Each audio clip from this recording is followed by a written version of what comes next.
Bonjour à tous, on se retrouve aujourd'hui pour démarrer une nouvelle semaine de vlog. J'espère que vous allez bien, j'espère que vous avez passé un bon week-end. Le mien, oui, il fut bon, normal, tranquille. Samedi, c'était la journée réunion bénévole pour le festival Étrange Grande, dont je vous ai déjà énormément parlé sur cette chaîne. Et à l'heure où vous voyez ce vlog, ce festival est passé parce que c'était le week-end du 20 et 21 septembre.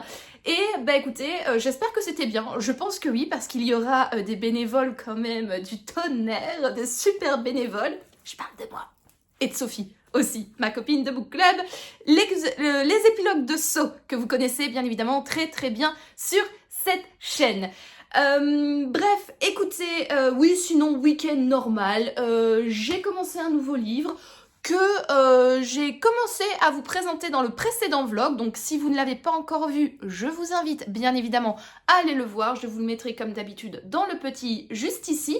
Parce que j'avais conclu mon vlog sur un avis, alors je vais pas dire mitigé, je vais pas dire négatif, mais j'étais un petit peu grognonne. Voilà, j'étais un petit peu grincheuse, j'étais un petit peu... Parce que je vous disais que je lisais un Cozy Mystery, que j'étais à la page 70 sur 239, quelque chose comme ça. Attendez, je regarde vite fait, sur 235... 232. Et que, de 1, le meurtre n'était pas encore survenu, et de 2, l'introduction n'était pas à mon goût. On va dire ça comme ça. Sauf que, au moment où je vous parlais, où je vous ai pris pour conclure le vlog précédent, je venais de sortir du bus, j'avais commencé ma lecture dans le bus d'un chapitre que je n'avais pas terminé. Je suis rentrée à la maison, j'ai tout de suite pris la caméra pour filmer, pour ensuite me mettre en pyjama, me poser et lire. Et devinez quoi? 2 pages plus tard, très précisément à la page 72, le meurtre est arrivé. Donc du coup, j'avais conclu le vlog en étant un petit peu grognonne, en râlant un petit peu, en faisant un petit peu ma drama queen, you know. Et en fait, si j'avais juste continué le chapitre avant de prendre la caméra, voilà, mon avis aurait quand même été un petit peu tout autre, mais bon, écoutez, voilà, c'est comme ça, c'est les aléas de la vie, ça fait de quoi discuter, ça me permet de revenir un petit peu sur ce que j'ai dit précédemment, ça permet de voir une évolution d'avis, et puis au pire, ça vous aura fait bien rire, hein, on va dire ça comme ça, de me voir totalement offusquée de ne pas encore avoir de crime à 70 pages. Bref, du coup, de quel roman je vous parle? Il s'agit de Meurtre en haute mer de Lee Strauss, donc qui est la première enquête de Ginger Gold, donc c'est une saga de Cozy Mystery. Nous suivons donc comme personnage principal Ginger Gold, hein, qui est cette femme-là. On apprend très très vite qu'elle doit rentrer en Angleterre parce que son papa est décédé et qu'elle doit donc faire la suite, s'occuper en fait de l'héritage, etc. Donc elle doit faire un petit peu toute la paperasse administrative de son père en Angleterre parce qu'en réalité, le papa de Ginger Gold et son mari ont déménagé aux États-Unis, donc ils sont originaires d'Angleterre, mais ils ont déménagé aux États-Unis, ils vivent là-bas et du coup, suite au décès de son papa, elle doit retourner en Angleterre pour s'occuper de la succession et elle va donc prendre un bateau, donc un bateau style Titanic, hein, je sais plus comment il s'appelle, mais bon, vous voyez, ces grands bateaux qui font la traversée de l'Atlantique avec première classe, deuxième classe et troisième classe. Et sur ce bateau, il va y avoir un meurtre. Donc on est dans un espèce de petit huis clos parce que voilà, on démarre le roman, on est déjà sur le bateau, on conclut le roman, on est encore sur le bateau. Du coup, qu'est-ce qui se passe sur ce bateau? Eh bien, donc il y a Ginger Gold qui est là avec l'une de ses amies qui s'appelle Haley. Donc on comprend que, Haley, c'est une infirmière qui a pris soin du papa de Ginger quand il était mourant. Et Ginger et Haley ont lié une amitié, quoi. Et en fait, Haley, elle a comme but de retourner en Angleterre pour faire des études de médecine.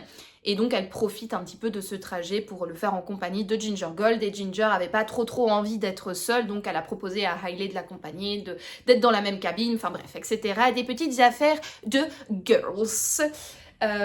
Et donc Ginger, elle fait partie de on comprend qu'elle est très riche, qu'elle fait partie de la haute société anglaise et donc elle est sur ce bateau dans la première classe et donc elle est souvent invitée avec les autres avec les autres passagers de première classe, à différentes fêtes, à des dîners organisés par le capitaine, etc.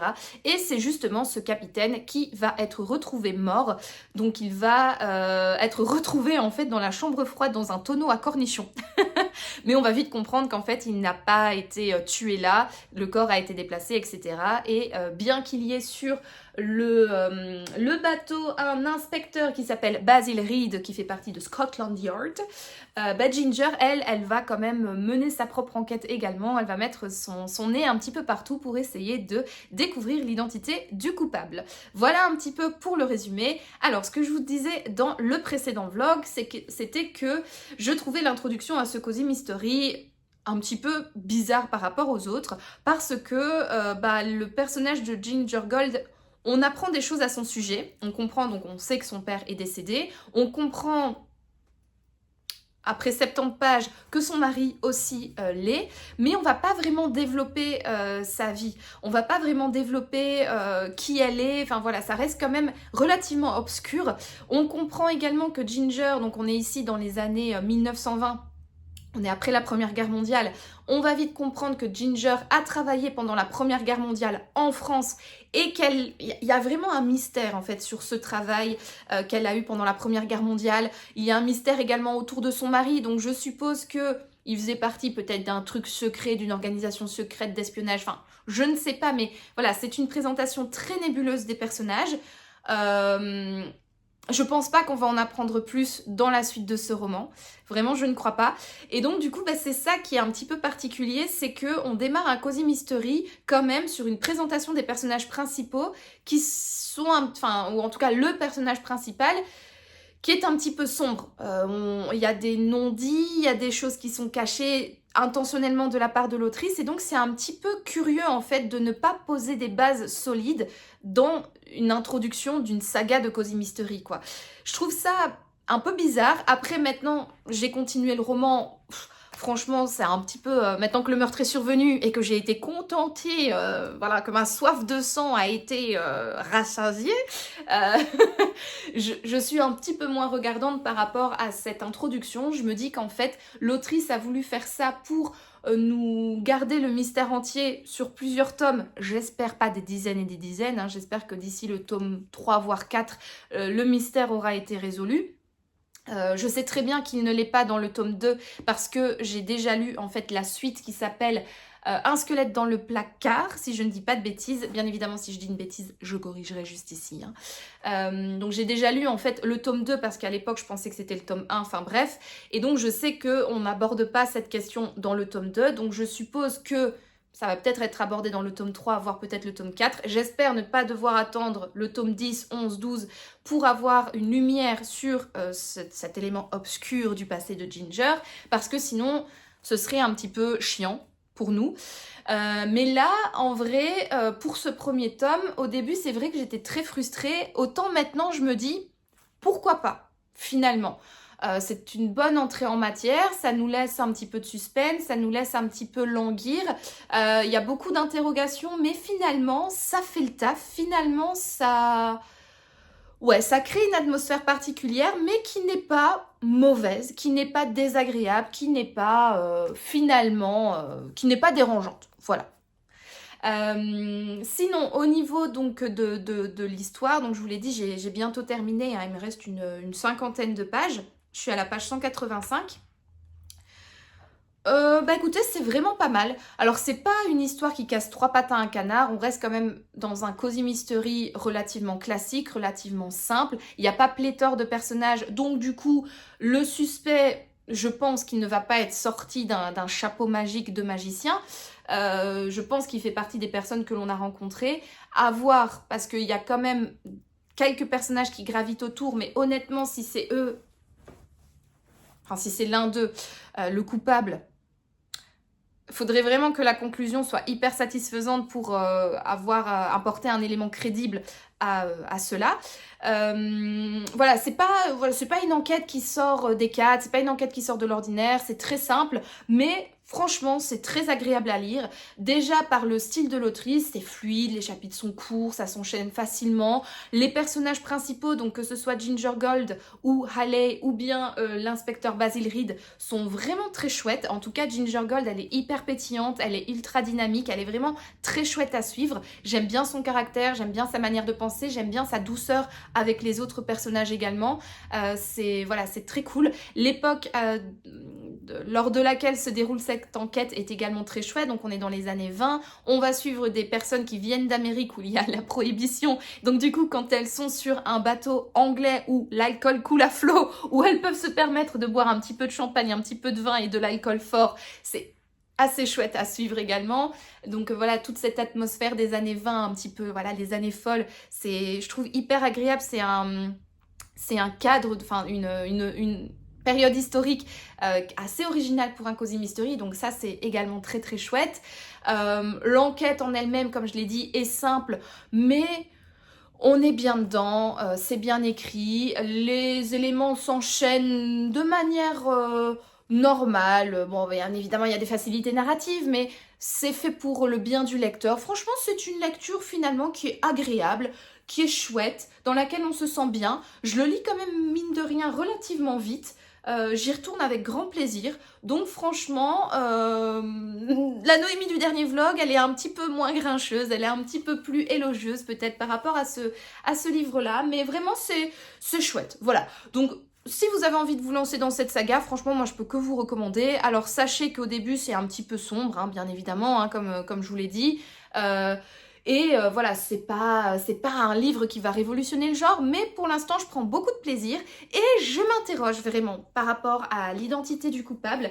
J'ai hâte de voir ce que Lee Strauss va faire. J'ai hâte de voir quelle personne, en fait, est le coupable, d'avoir ses motivations. J'ai quelqu'un en tête, à voir si mon nez de fin limier, mon nez d'Hercule Poirot a été le bon, ou en tout cas a fonctionné. J'ai hâte de voir ce qu'elle va nous sortir. J'espère quand même être surprise. Voilà, je sais pas à quoi m'attendre pour ce final, mais je sais pas, j'ai une bonne intuition. J'espère être satisfaite, je pense que oui. À voir. De toute manière, je vous en parlerai dans la suite de ce vlog. Je pense que là, je vais aller le terminer dans mon petit bain ce soir. Et donc, je vais vous reprendre dans le courant de la semaine pour vous donner mon avis final sur ce livre. Donc écoutez, c'était une aide comme j'aime à le dire. Mais en tout cas, j'ai hâte. Donc j'espère ne pas être déçue. Réponse, tout de suite, là, pour vous, en tout cas. Écoutez, c'est là-dessus du coup que je clôture ce premier rush de la semaine. Et je vous dis donc à plus tard.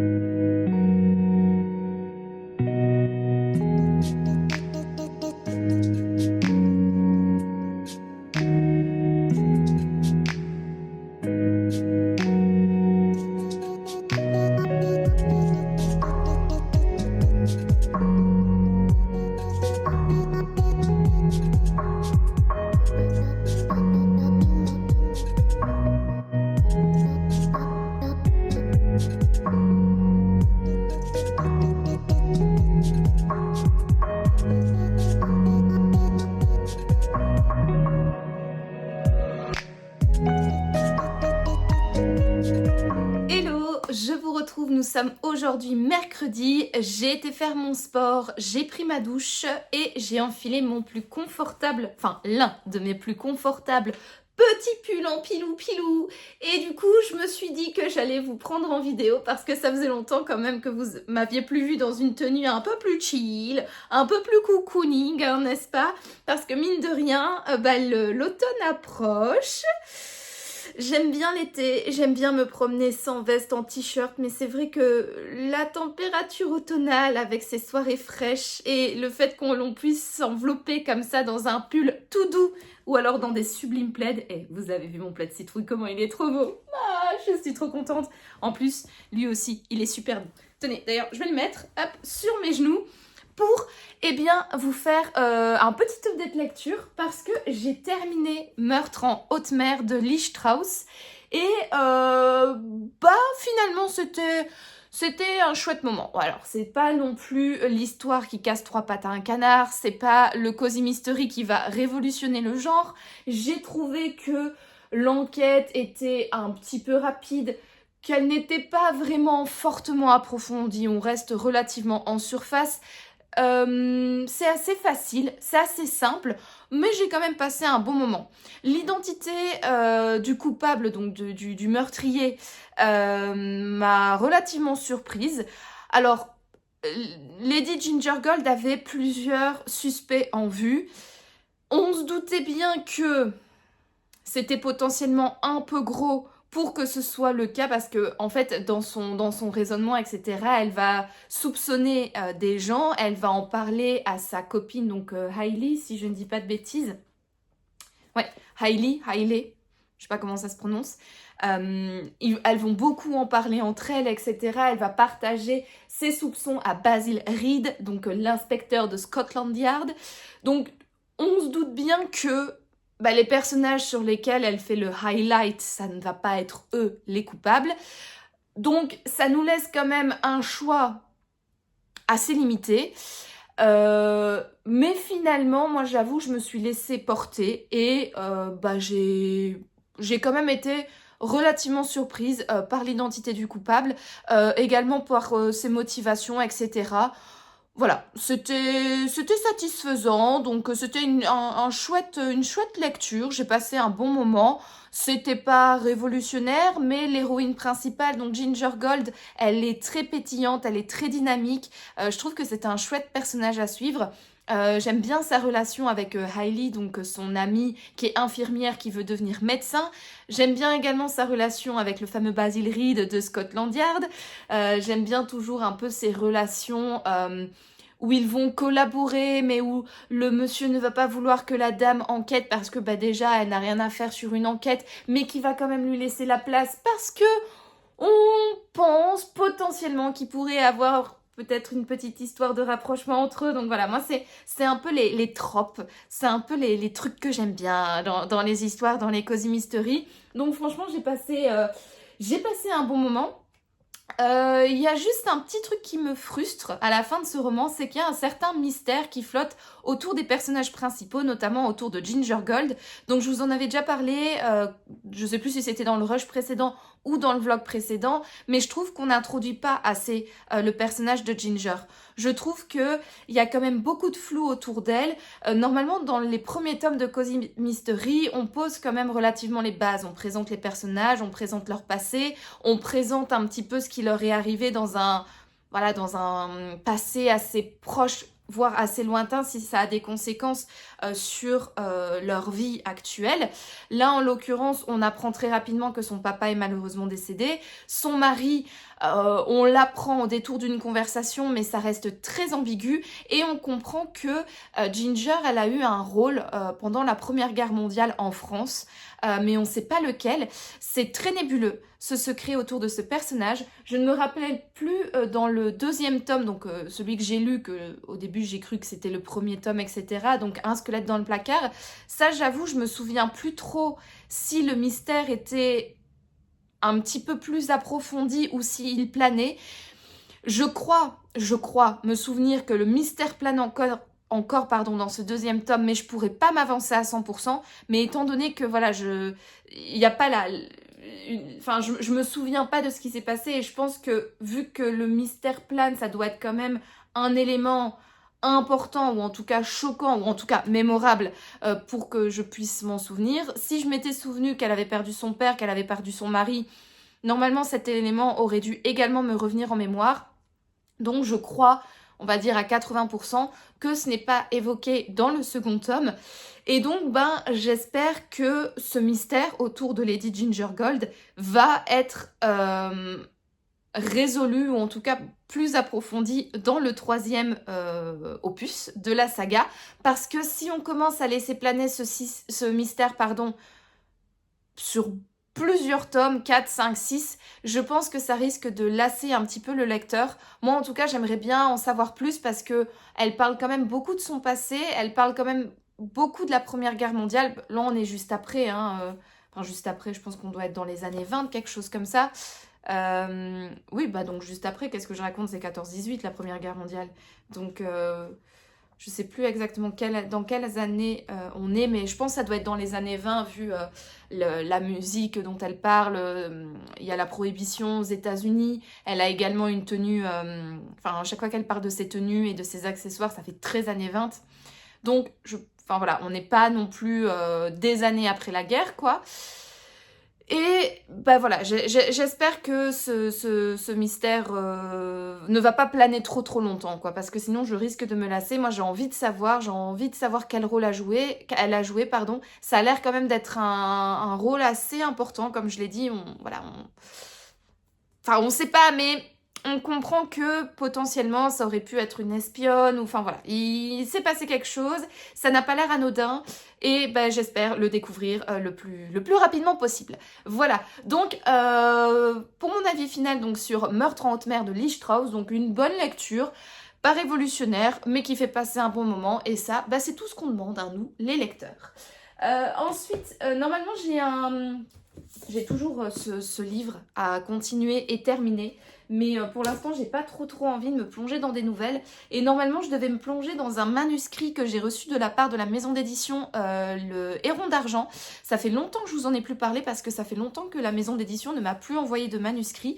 Donc en fait je suis partenaire avec la maison d'édition Le Héron d'Argent, je fais partie de leur comité lecture pour être plus exact, et donc du coup ils nous envoient donc comment dire, ils reçoivent des manuscrits, ils font une première sélection, et puis ensuite ils proposent à leur comité de lecture de lire les manuscrits. On est divisé en différents groupes, donc moi par exemple j'ai demandé de lire plutôt des romans axés policiers, thriller polar, littérature noire, et je me suis également inscrite dans le groupe des terreurs, donc pour tout ce qui est un petit peu plus thrill, mais dans le sens horrifique. Donc je veux pas non plus lire du roman horreur, etc., mais parfois une touche un petit peu de surnaturel, etc. Ça me plaît, voilà, j'aime bien, sans tomber en 100% dans le fantastique, dans le fantasy, etc. Parce que ça, vous savez, c'est pas non plus des genres que j'apprécie grandement, mais j'aime bien quand il y a un petit peu d'horrifique parfois dans les romans. Et donc du coup, bah, je me suis inscrite également dans cette catégorie-là. Et ça faisait longtemps que soit je n'avais plus été assez réactive, ou en tout cas assez rapide pour pouvoir postuler un manuscrit, ou tout simplement ça fait quand même longtemps qu'il n'y en a plus eu dans le genre des enquêteurs, donc pour tout ce qui est policier, thriller polar, etc.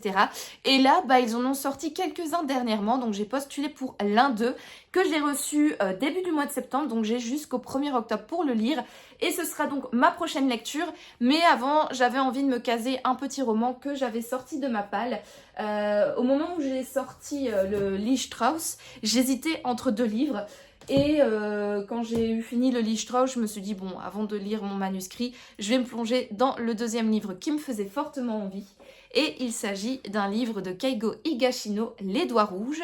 Donc ce livre-là, je vous l'ai présenté dans mon book haul Retour du Furet du Nord de Lille, lorsque j'ai été faire mon petit week-end dans le nord de la France avec ma copine de book club Sophie. Il s'agit du premier tome qui met en scène l'inspecteur Kaga Kiyoichiro.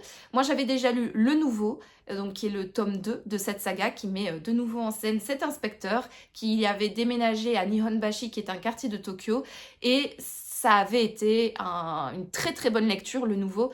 D'ailleurs, je vous mettrai, si ça vous intéresse, les vlogs en question, donc les vlogs dans lesquels je vous donne mon avis lecture sur ce livre-là, donc sur le nouveau, juste ici, dans le petit.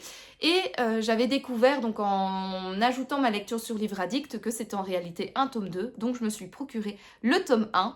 Et donc du coup, de quoi ça parle? On va suivre Maehara Akio, qui est un homme ordinaire, il travaille, il est marié avec une dame, c'est pas l'amour fou, mais voilà, ils sont ensemble et ils ont fondé une famille.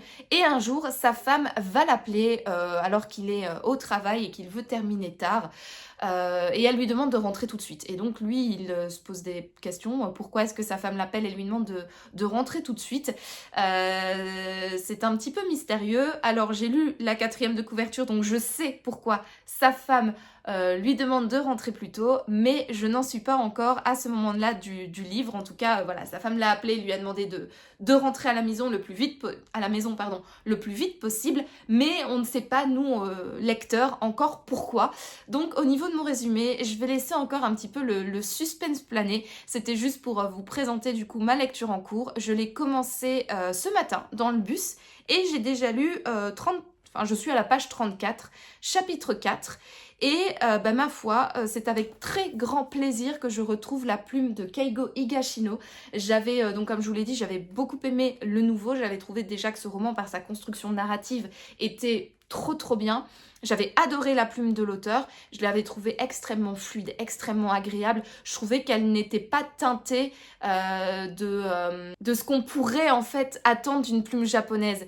Alors oui, comment dire, l'action était quand même relativement lente dans le nouveau. C'était pas un roman qui était mené tambour battant, c'était pas un thriller hyper haletant, hyper rapide où tout part dans tous les sens, etc. Non, on prend vraiment son temps. On est comme ça chez les différents commerçants du quartier de Nihonbashi et Kaga a un certain flegme et une nonchalance et il déambule comme ça en posant des questions à gauche et à droite pour trouver l'identité du coupable. Donc c'est clair qu'il n'y a pas ce côté hyper haletant, hyper prenant, hyper rapide avec des cliffhangers, avec du suspense, de la tension, etc.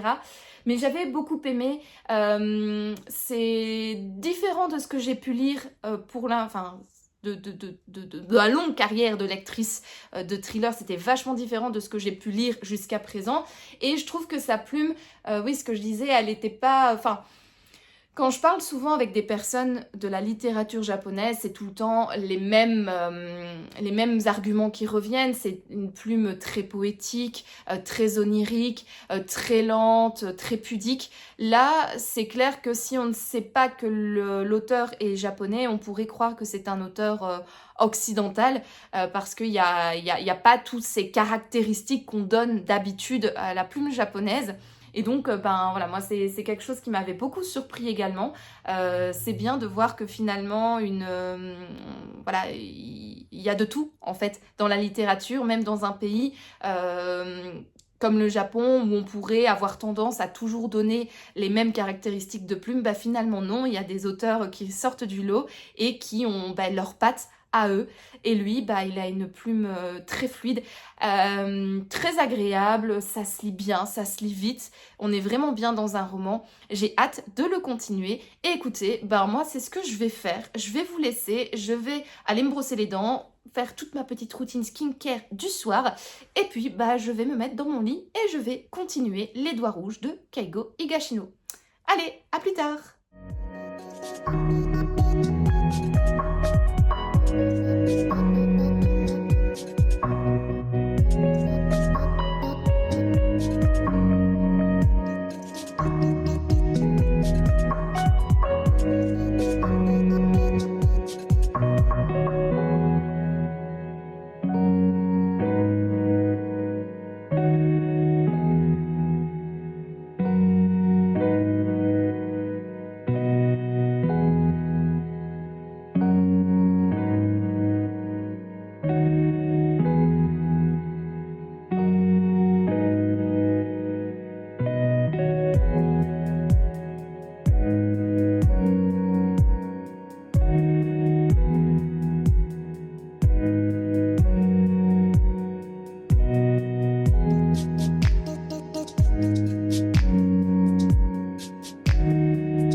Je vous retrouve pour clôturer cette 78e semaine de vlog. Alors nous sommes lundi aujourd'hui et j'ai bien avancé dans ma lecture donc des Doigts Rouges de Keigo Higashino. Alors la dernière fois que je vous avais pris le résumé, j'avais pas trop réussi à vous en faire un vraiment hyper impactant parce que j'étais au tout début du roman. et les choses commençaient à se mettre en place et on était très loin du résumé de la 4e de couverture, en fait. Donc, je vous avais dit qu'en fait, on va suivre une famille japonaise. Donc, on va suivre le papa, le père de famille qui s'appelle Maehara Akio, qui va être appelé par sa femme. Donc, sa femme va l'appeler. Nous sommes vendredi soir. Lui, il voulait traîner au boulot. On sent qu'il y a, il y a des petites tensions dans le couple. Et il n'avait pas trop l'air de vouloir rentrer à la maison faire son petit apéro du vendredi, le monsieur. Non, il avait envie de rester. Mais sa femme l'appelle en lui demandant de rentrer de toute urgence. Et elle ne lui dit pas pourquoi, mais il sent qu'il s'est passé quelque chose et qu'il faut qu'il rentre. Donc il va rentrer chez lui et il va découvrir en réalité le corps d'une petite gamine, elle doit avoir 6-7 ans. Et il apprend qu'en réalité, c'est son fils qui est adolescent, qui est mineur, qui a tué cette petite fille. Et donc, c'est pour ça que sa femme l'a appelé en urgence pour rentrer, parce qu'en fait, elle a découvert le corps donc en plein milieu de la cuisine. Elle l'a déplacé, elle l'a mis dans le jardin, elle l'a caché sous un sac poubelle. Et elle sait pas trop quoi faire. Et donc, c'est pour ça qu'elle a appelé son mari. Et on va suivre, en fait, ce couple qui va prendre une décision, qui va s'interroger sur qu'est-ce qu'on fait maintenant ? Voilà, les faits sont là. Notre fils adolescent mineur a tué une gamine encore plus petite. Qu'est-ce qu'on fait ? Voilà, et donc ils vont choisir ensemble d'une marche à suivre. Et donc on va suivre en fait tout leur raisonnement psychologique autour de cette décision et les conséquences que cette décision a tout simplement sur eux, sur leur vie, sur l'enquête de police également, parce que le corps de la petite fille va être un moment retrouvé. Et il va avoir une enquête de police qui va commencer à enquêter sur qu'est-ce qui s'est passé. Et donc on va suivre un peu tout ça en parallèle. Je trouve que ce livre est hyper intéressant. Franchement, je prends énormément de plaisir à lire ce livre. Déjà, au niveau de la plume, c'est fluide, c'est agréable. Les chapitres sont quand même relativement courts, donc ils s'enchaînent hyper rapidement. C'est vraiment hyper addictif, donc au niveau déjà de l'écriture, mais au niveau de la thématique, moi je trouve que c'est vraiment une pépite, j'aime vraiment beaucoup. C'est très centré sur la psychologie du personnage, en tout cas donc du couple, les Maehara, on va être vraiment centré sur eux, on va comprendre que c'est une famille dysfonctionnelle, on va suivre un petit peu qu'est-ce qui ne va pas entre eux, et on va avoir en fait tout ce développement psychologique de leur prise de décision et de la conséquence qu'a cette décision sur leur couple, sur les différents membres de la famille, parce qu'en fait au sein de la maison, donc il y a le papa, la maman et le coupable, donc l'adolescent meurtrier, mais il y a également la maman du papa, je sais pas si vous me suivez, donc en fait il y a une famille avec un enfant et il y a la maman du père de famille qui est également présente dans la maison. On comprend que cette maman, elle a une maladie, potentiellement l'Alzheimer, elle perd un petit peu la tête, et donc c'est pour ça que Maehara Akio et sa femme et son fils ont déménagé dans la maison familiale pour prendre soin un petit peu prendre soin. Je vais pas entrer dans les détails ici, lisez ce livre, mais bon, ils ont déménagé pour prendre soin de la maman. Et donc on va voir un petit peu toute la conséquence que leur décision a sur leur vie et comment l'enquête de police a également une conséquence sur leur vie. Et c'est vraiment très intéressant. J'aime bien voir un petit peu le schéma de pensée en fait des différents personnages, pourquoi est-ce qu'ils prennent ces décisions, etc. Alors je trouve ça également très frustrant parce que les personnages, la maman, donc la femme de Akio, et le gamin, donc le tueur, j'ai tellement envie de leur foutre des baffes. C'est vraiment le type de personnage que je ne comprends pas, avec lequel je n'adhère pas du tout à ce schéma de pensée. Je les trouve tête à claque, je les trouve lâches, ils m'énervent je pense que vous pouvez le voir, ils m'énervent vraiment. Et le papa pareil en fait tous les personnages à part les policiers, j'ai envie de les secouer, j'ai envie de m'énerver sur eux parce qu'ils ont un schéma de pensée, une manière de penser, une manière de réagir qui ne colle pas du tout avec avec mes valeurs personnelles déjà, mais aussi c'est ce genre de personnages en fait qui sont c'est une famille un petit peu comme je l'ai dit, un peu chaotique, on voit qu'il y a vraiment c'est une famille dysfonctionnelle et c'est très énervant en fait de voir les conséquences de ce schéma dysfonctionnel et surtout en tant qu'occidentale, en tant que personne qui habite en Europe, j'ai beaucoup de mal avec la mentalité japonaise liée au couple. Ça fait plusieurs fois que je me fais la réflexion en lisant des livres japonais, vous le savez, depuis mon voyage au Japon, je m'intéresse de plus en plus à la littérature japonaise, je lis de plus en plus de romans issus de cette littérature, et c'est vrai qu'ils ont une conception de la famille et du couple qui ne colle pas du tout avec notre image européenne, occidentale de la famille et du couple. Et ça a un côté à la fois très énervant, parce qu'on a envie de le secouer en disant « mais enfin, arrêtez de penser comme ça, quoi ». Mais bon, facile à dire, voilà, c'est une mentalité, on peut pas commencer à imposer la nôtre aux gens ou à demander à des gens de changer comme ça. Voilà, une fois qu'on s'est ancré dans les traditions et dans les mentalités, c'est compliqué de faire changer le truc. Et puis bah, c'est facile en tant qu'occidental de porter une vision comme ça sur une autre culture. Mais qu'est-ce que je voulais dire par là d'ailleurs? Oui, ça m'énerve, mais à la fois ça me rend triste. Parce que j'ai vraiment l'impression que dans la majorité enfin en tout cas dans la majorité des couples que j'ai suivis en littérature et à travers mes romans, bah, y a quand même une certaine tristesse dans les familles parce que c'est des personnes qui se sont à la limite mariées parce que bah, elles avaient trouvé personne d'autre, voilà. Et donc, par dépit, ils se sont mariés, et donc, par dépit, ils ont fondé une famille, et on voit qu'il y a quand même un mal-être déjà présent depuis le tout début, parce qu'en fait, ils voulaient pas épouser cette personne, ils l'ont juste pris parce que, bah, oh mon Dieu, c'est scandaleux si je continue à être célibataire, et il faut que je me case, il faut que je me marie, donc je prends la première personne qui vient. Et donc, du coup, on construit toute sa vie de famille et sa vie de couple autour de ça. Et ça en a des conséquences forcément négatives parce qu'on n'est pas heureux dans la vie. Là, on le voit bien avec les deux personnages qui se sont mariés un petit peu par dépit. Ben, le père n'est pas heureux, la mère n'est pas heureuse, et ça donne un gosse, alors on fait des raccourcis bien évidemment faciles, mais ça donne un gosse qui vit dans un climat quand même hyper particulier et qui en vient à quelque chose de totalement innommable, quoi.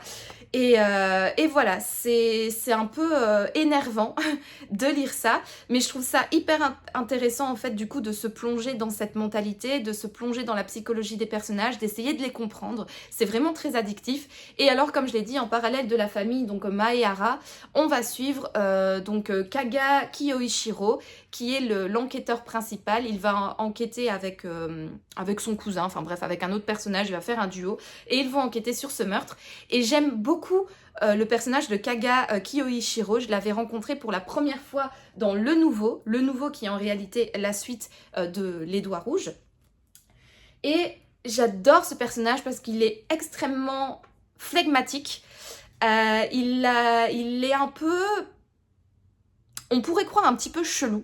Voilà, il a une manière de raisonner extrêmement particulière, complètement, elle a rien à voir. Enfin, vraiment, son cousin, donc coéquipier / cousin, à chaque fois, il fait « Mais pourquoi tu poses ces questions? Mais pourquoi est-ce qu'on doit faire ça? Mais pourquoi est-ce que tu me montres ceci ?» Enfin, on voit véritablement qu'il a un mode de pensée totalement à lui, que les autres ne comprennent pas, qui n'a pas envie de faire comprendre aux autres, qui n'a pas nécessairement envie de partager aux autres, mais qui va le mener vers une piste totalement tangible, ou en tout cas totalement juste pour découvrir l'identité du coupable.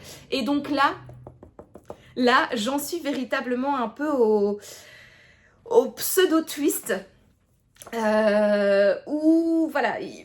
Je ne vais pas en dire plus pour pas vous divulguer la fin de ce roman et la manière dont il se déroule. Mais voilà, à un moment donné, on sent que la tension arrive à son comble et puis il y a une explosion. Et donc la retombée de cette explosion, et moi je suis juste au moment en fait où il y a eu cette explosion et j'arrive à la retombée et donc à l'explication de pourquoi est-ce que ça a explosé, et j'ai trop hâte, franchement j'ai trop hâte de le terminer.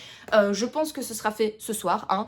Nous sommes lundi aujourd'hui, donc qui dit lundi dit routine skincare dans mon petit bain moussant à lire mon bouquin, et vu ce qu'il me reste à lire, je vais le terminer ce soir, quoi. Donc du coup, stay tuned pour mon avis final dans le prochain vlog. Je pense pas que mon avis final sera hyper aussi enjoué que Le Nouveau, parce que j'attends de voir dans ce qui reste. J'ai encore quelques petits éléments en suspens. J'ai encore quelques petites questions. J'ai des choses en tête et j'aimerais bien que l'auteur les clarifie. Mais vu le nombre de pages qui restent, je ne sais pas trop si ça va être fait. Enfin bref, je sais pas trop comment ça va être conclu. J'espère que toutes mes questions vont trouver réponse. J'espère qu'il va avoir un super bon développement à la fin. À voir. Mais voilà, je pense pas que ce sera un coup de cœur. Ça c'est, je peux déjà le dire maintenant. À voir bien évidemment, c'était une aide pour le prochain vlog. Mais en tout cas, c'est une très chouette lecture. Je prends vraiment beaucoup de plaisir et voilà. Et j'aime bien, donc écoutez, rendez-vous dans le prochain vlog pour en savoir plus à ce sujet.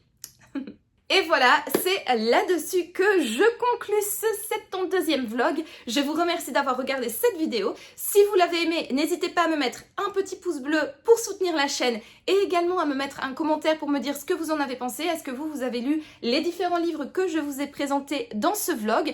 Est-ce que vous les avez aimés? Est-ce que vous les avez détestés? Ou alors tout simplement, est-ce que je vous ai donné envie de les découvrir?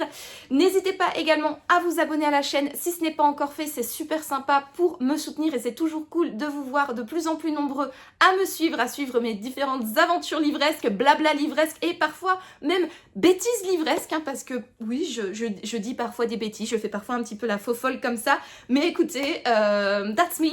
This is me, this is real, I'm exactly where I'm supposed to be. J'espère que vous avez la référence. En tout cas, c'est Team. Si vous êtes né dans les années 90 et que vous avez grandi avec Disney Channel, normalement vous devriez avoir cette rêve, donc dites-le moi dans les commentaires. Et sinon, trêve de bêtises.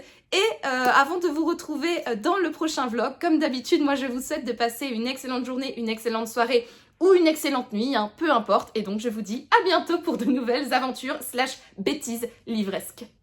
Ciao!